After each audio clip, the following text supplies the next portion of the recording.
Hey you guys!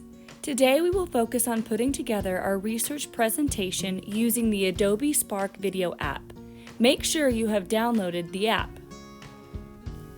Once you have downloaded the app, you will not sign in with Google.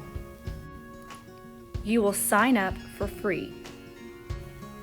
Because it won't allow you to sign in with Google, we are going to create an account.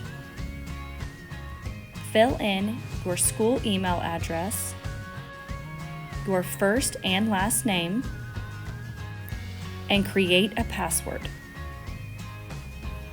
We are going to plug in the date of birth as January 1st, 2008, so we can use this app.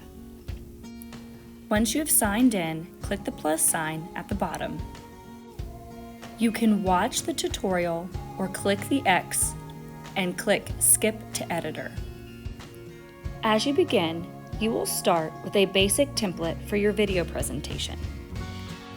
In the top right corner, you'll see a toolbar that gives you multiple options for setting up your presentation slides. You'll want to use these toolbar options to correctly set up your presentation. First, the layout should be split screen. You can choose any theme you want.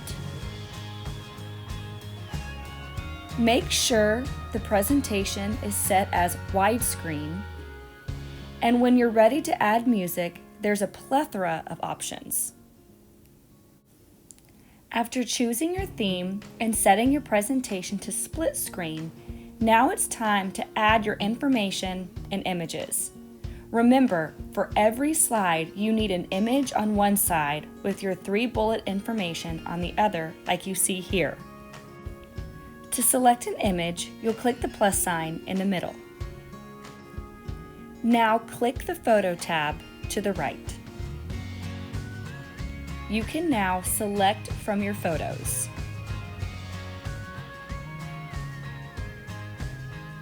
Once you have chosen the image, you can place it on the slide and resize how you'd like.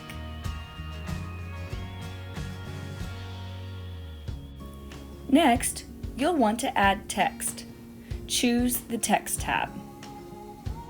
Now it's time to copy and paste your bullets from your storyboard here.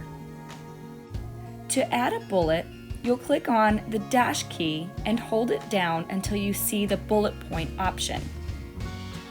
Now you will copy and paste your information from your storyboard.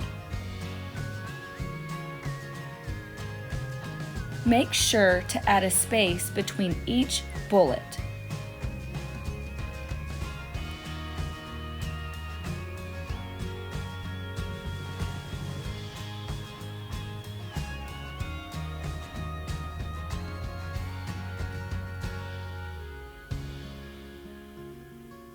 You will repeat this process until all slides are created.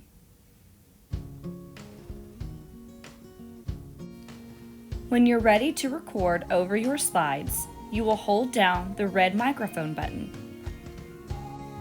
To record, hold the red microphone button down and begin reading your script for each slide. If you need to re-record, repeat that process to get the right recording. Your main goal for today is to create your slides and try getting started on recording over each slide following your script. Make necessary changes, tweak whatever you need, and then tomorrow we will finalize everything in class.